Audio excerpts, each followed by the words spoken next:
So the good news is I only have 8 slides. I think I'm 6 in, so I only have a couple left. I wanted to give a couple of examples of customers. One of them is, I think just down the road here, a company called BrainShark. Anybody familiar with BrainShark? Anybody here from BrainShark? Good. I can make stuff up then.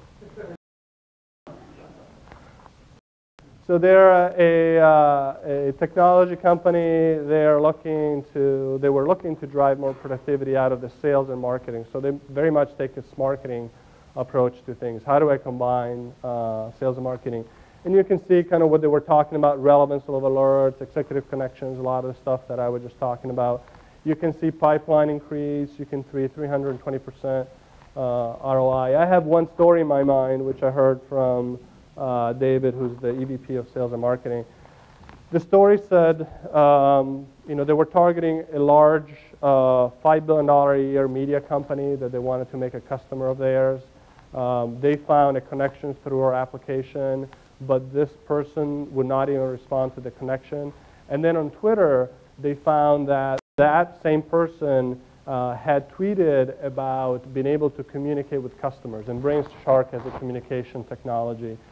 That relevant email that got the attention of this person finally turned this prospect into a $120,000 a year customer of recurring revenue.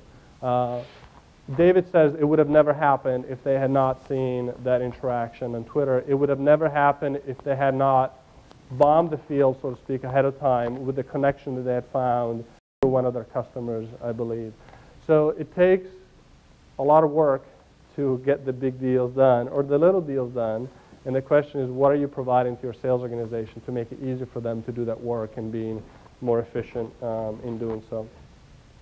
I talked about SuccessFactors again, a very interesting company. They are a SaaS company. They're a publicly traded SaaS company. They are the fastest growing SaaS company that's publicly traded, so faster than Salesforce.com, faster than NetSuite. And they are a sales engine. That company is a sales machine. It is unbelievable. One of the things that they do is they're very aggressive, again, in killing kittens on an outbound basis. And one of the things they look for is they target certain people within organizations, and they look for ways to get to those. So I was talking to one of their inside sales reps, a fairly junior person. She said, I've been trying to get to the CTO. I think it was Cisco. It was a big tech company in the Valley. This guy is not responding. And I said, not surprising. But she said, I realized that one of our board members sits on a board with him through InsideView. I lobbed him the call, and I said, hey, Joanne, who's your co-board member, who's also on our board, suggested that I talk to you. It actually wasn't true that she suggested that. She just dropped the name. And she said she got a phone call back from his car within 30 minutes. That's the difference between lots and lots of activities, throwing spaghetti on the wall and hoping it sticks, i.e. cold calling, versus very targeted, very relevant outreaches. Sometimes one thing yields more than 100 activities. So don't let your salespeople become comfortable with activity for the sake of activity. I know that we all like to do that and feel like we're busy.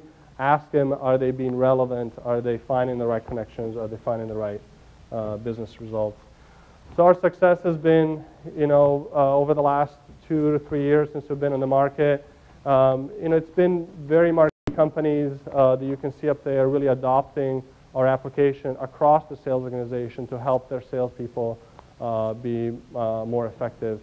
If you see one of your competitors up here, then I would suggest that, again, whether you use our application, or something else, really look at how do you enable your sales organization to be more effective in this new world, because the world is changing. I know we would all like it for it to move a little bit slower, but it's not going to slow down anytime soon. If anything, it's going to speed up. And if you're not adjusting your sales process to take advantage of these new opportunities, all this information that's available on the web, the ability for you to see LinkedIn profiles, you're just not going to be able to keep up with the competition.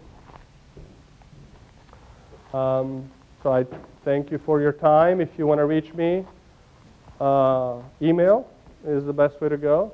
If you want to follow what I have to say, Twitter is the best way to follow me. If you want more information about our product, we didn't bring any people or brochures here. We figured we'd keep it all virtual online. This email address, you should get a response within 24 hours if you email this and you don't get a response in 24 hours, please let me know, because I have to go beat up on someone in our organization. I still use email more than Twitter for communication. My kids look at me and they go, Dad, you still use email? So I do. I'm still old-fashioned from that point of view, much to my kids' chagrin. But they're always happy to make me feel old any chances they get. So this is just another way to do that. We'll be demoing the product in just a bit. But if there are any questions about anything that I talked about, love to take your questions.